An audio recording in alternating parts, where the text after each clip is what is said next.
বন্ধুরা, কেমন আছো সবাই? আশা করি সবাই ভালো আছে। আমিও খুব ভালো আছি। চলে এসেছি দারুণ একটা ভিডিও নিয়ে। আজকে একদম সিম্পল একটা রেসিপি করে দেখাবো। আজকে করব ডিমের ঝোল। একদম সিম্পল করে ডিমের ঝোলটা করব। চলো দেখতে থাকো। প্রথমেই দেখো আলু কেটে নিয়েছি। আলুটাকে তেলে ভেজে নেব। আলুটা একটু ভাজা ভাজা হলে একটু লবণ, একটু হলুদ দিয়ে নেব। দিয়ে একটু নেড়ে চেড়ে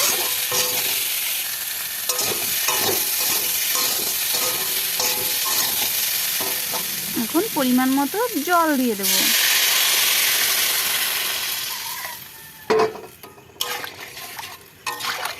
কিছুটা সময় ঢাকা দিয়ে রাখবো।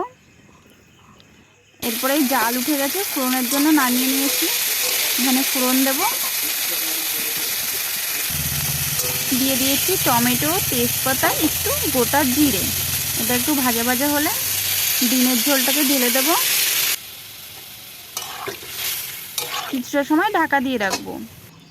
আর এদিকে দেখো, আমি ফোড়নে যখন নামিয়েছি তরকারিটা, তখনই ওই কড়াইতে শুকনো লঙ্কা, আদা, রসুন, পেঁয়াজ এগুলোকে একটু ভেজে শিলে নামিয়ে নিয়েছি।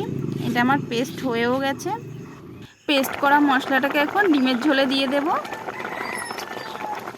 দিয়ে ভালো করে একটু নেড়ে চেড়ে নেব।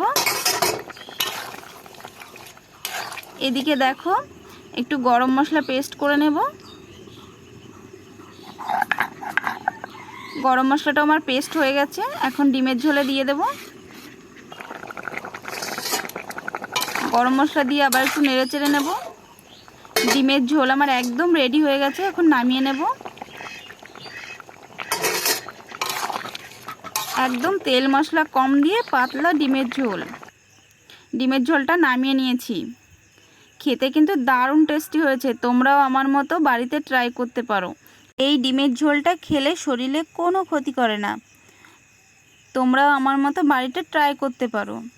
আর আমার ভিডিওটা যদি ভালো লেগে থাকে, like, comment, share and subscribe করে দিও। দেখা হচ্ছে অন্য কোনো সুন্দর একটি ভিডিওয়। বাই।